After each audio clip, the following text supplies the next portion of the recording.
અમરેલી જિલ્લાના જાફરાબાદ તાલુકામાં જિલ્લા અને તાલુકા પંચાયતની ચૂંટણીમાં ભાજપે પ્રચંડ દબદબો નોંધાવ્યો છે.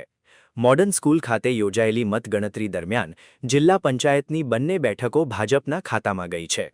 તાલુકા પંચાયતની કુલ 16 બેઠકોમાંથી 11 બેઠકો પર ભાજપે ભવ્ય જીત મેળવી છે અને 3 બેઠકો બિનહરીફ રહી છે, જ્યારે 2 બેઠકો કોંગ્રેસના ફાળે ગઈ છે.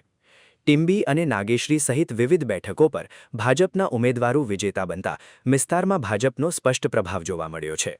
પોલીસના કડક બંદોબસ્ત વચ્ચે સમગ્ર મતગણતરી પ્રક્રિયા શાંતિપૂર્ણ રીતે પૂર્ણ થઈ છે.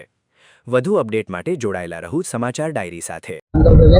આજે 28 એપ્રિલના રોજ તાલુકા પંચાયત અને જિલ્લા પંચાયતની સીટ ભાજપે તેમના કબજે કરી છે અને દરેક ઉમેદવારો જંગી બહુમતીથી જીતા છે.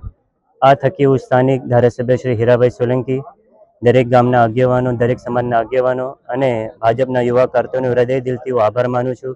તેમની ખૂબ સારી મહેનત હતી અને દરેક યુવાનોની સરસ મજાની મહેનતથી આ રંગ લાવી છે. આજે ભગવો કહીને કે અમરેલી જિલ્લામાં આમ ફરક્યો છે અને હું કહીશ કે જય શ્રી રામ તો હું પહેલાં કહીશ ભાઈ, અને ભારત માતા કી